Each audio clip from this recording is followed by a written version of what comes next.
Welcome back again, everyone. So we're on video 3 of week 1, and in this video I just want to talk you through the product costs as well as a period cost.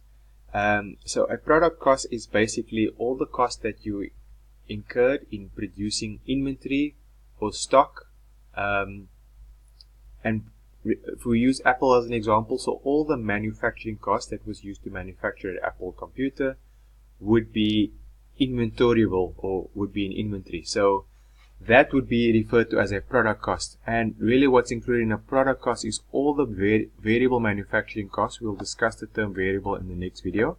But all the variable manufacturing costs as well as the fixed manufacturing costs. So product costs essentially are all manufacturing costs. So just a reminder of what manufacturing costs are. Manufacturing costs are those costs incurred manufacturing costs are those costs incurred in the manufacturing process. So manufacturing costs will be product costs. Alright, and then it's coming back to this point over here. All manufacturing costs will be product costs, and what we mean by that is when you produce a product, all the costs that you incur to produce that product will be a product cost, and that will form part of your inventory. In other words, when Apple produces their Apple computers, the value of that computers for Apple, not the sales price, the value, in other words, the cost that they incur to produce it, would all include manufacturing costs, which would be product costs.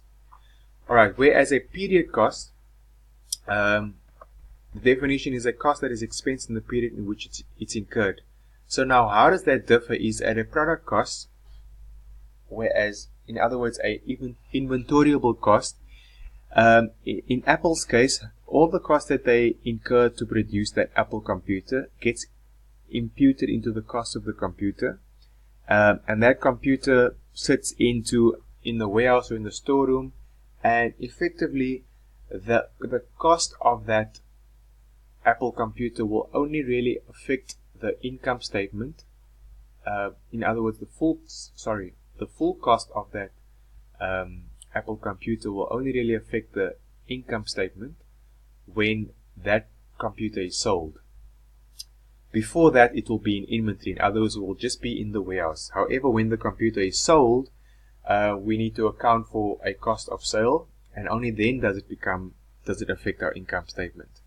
However, a period cost is a cost that is expended in the period in which it occurs. In other words, when a period cost is incurred, we immediately expense it. In other words, we immediately include it as part of the income statement as an expense. So these are typically your non-manufacturing costs. So non-manufacturing costs are period costs. So in other words, someone's salary does not go, the salary of the accountant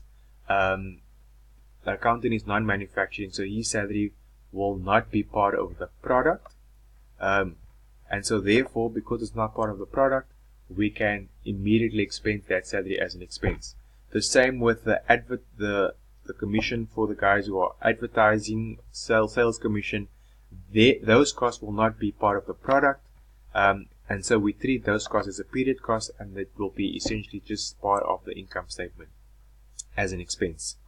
Alright, so to summarize, product costs are all manufacturing costs, and they ultimately are going to form the cost of inventory, and inventory only really affects the income statement when we sell it, whereas non-manufacturing costs do not affect inventory at all, and therefore we account for them as a period cost, and period costs are expensed in the period in which they are incurred.